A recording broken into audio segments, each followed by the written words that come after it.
Fast, focused, and fearless. Here's everything you need to know as you jumpstart your day. I'm Pauline Verzosa. The Philippine Coast Guard, or PCG, clarified that we are not leaving Escoda Shoal. This as BRP Teresa Magbanua left the shoal after 5 months of monitoring the area against Chinese vessels and projects. PCG spokesperson for West Philippine Sea, Commodore J. Tariela, assured the public that Teresa Magbanua will return to Escoda Shoal after she gets repaired. He is also confident that China cannot immediately reclaim Escoda Shoal. We have not lost anything. We did not abandon anything. The reclamation would take 4 years. Kung mawala ba tayo ng isang araw, dalawang araw, tatlong araw, isang linggo, makagawa na sila ng runway, right? It doesn't go that way. Maritime security expert Ray Powell weighs in on the temporary pullout of BRP Teresa Magbanua from Escoda Shoal. He says the vessel is not another Sierra Madre. Here's an excerpt from his interview on The Big Story. What was your reaction when you heard that it was getting recalled? Did you anticipate this? Yeah, I mean, I think so. It was never going to be tenable over the long term once China decided to really aggressively contest it. So, the issue that the Philippines had at Escoda Shoal was simply one of mass. The Chinese are able to send dozens of ships, as you have seen already in the past, to essentially quarantine the Teresa Magbanua, and again, as they experienced, actually getting a ship through a determined quarantine is almost impossible. The officials are obviously all taking pains to insist that we have not lost anything at this point, that no feature has been lost, that this isn't a capitulation to China. Bearing in mind, though, that all these features we're talking about are well within the exclusive economic zone of the Philippines. But what do you think? Have we lost Well, anything? I think you have to start with the question of did the Philippines really sort of have Escoda Shoal to begin with? There was one ship out there. There were dozens of Chinese ships. It was sort of a random engagement in a lot of ways. The Teresa Magbanua did not go out there to claim the shoal. It was already a Philippine shoal. It was already within the Philippine EZ. It went out there ostensibly to keep an eye on China because of the suspected reclamation activities in the dumping of the coral. So I don't know that Manila really expected such a rash and sort of over-the-top Chinese response to an anchoring. But China framed the whole thing almost in terms of as if it was a second Sierra Madre. There are all this weird language about a quasi grounding, and that there was clear concern that for some reason the Philippines would take one of its newest, largest, most modern ships and ground it at Escoda Shoal. That was never realistic, but that was the way China reacted. And so, this was one of those things that sort of happened. I don't think either side ever really expected. China used it as a pretext to escalate. Now, a security analyst believes that China is trying to prevent BRP Teresa Magbanua to be another military outpost in the West Philippine Sea. In an interview with Storycon, International Development and Security Cooperation founding president Chester Cabalza said the country outwitted China when we placed BRP Sierra Madre in Scarborough Shoal. This is why China's end goal is to block and reduce the country's resupply missions in the West Philippine Sea. Cabalza also noted, though, that it is not an easy task for China. It's not an easy game for China. Unang-una, ang dami nating malalakas na bala laban sa kanila for the reasons that the international community believes in us and they are watching also. Habang binabangga nila tayo, mas dumadami yung kaibigan natin. And I think that's the magic of what we are doing right now. We'll be back with more stories after this break. Keep it here on One News.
Welcome back. You're still watching One News Now. I'm Pauline Verzosa.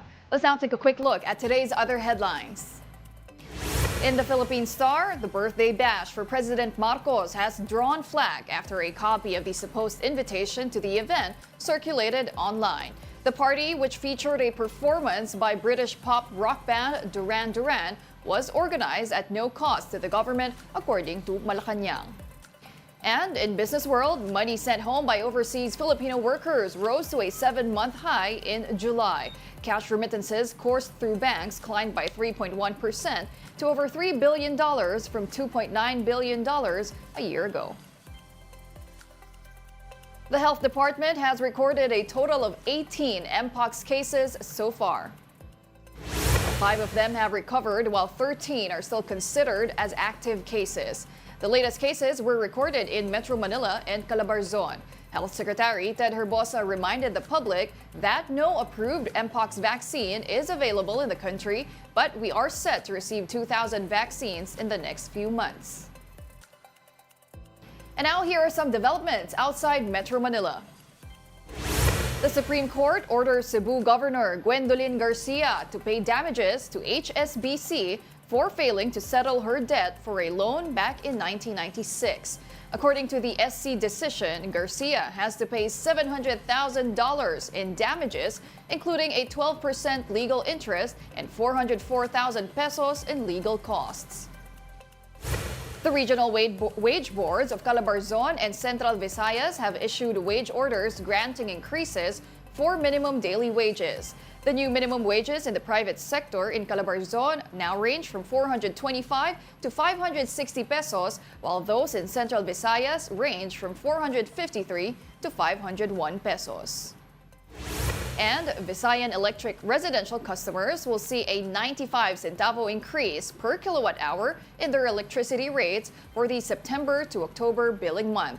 VECO says the increase is driven by higher transmission charges and the final installment of deferred payments for power purchases made last May. Pinipilit bumangon ng ilang mga residente sa Tondo, Maynila matapos masunog ang kanilang bahay noong nakaraang linggo. Ang iba sa kanila nangangalakal pa ng mga bagay mula sa kanilang nasunog na bahay. At para bigyan ng mukha ang balita, Mobile Journal, Ivan Tarinque.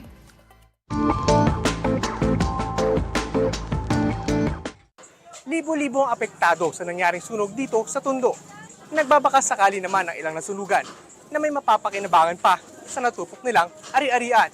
Ito ang eksenang inabutan ko sa pagbisita sa Aroma Road 10 sa Tondo, Manila matapos ang sunog sa lugar. September 14 ng hapon nang lamunin ng nagagalit na apoy ang mga tahanan na nasa 2,000 pamilya o 8,000 individual at makalipas ang ilang araw. Matyaga silang naghahalukay sa patong-patong ng mga debris sa pagbabakas sakaling may mapapakinabangan pa mula sa mga natupok nilang bahay. Kabilang sa nasunugan, sila Romel Baluya, ang masaklap, nangyari ang sakuna kung kailan kakapanganak pa lang ng kanyang asawa. Nag-aayos pa kami kung ano pa yung mga masasalba namin eh.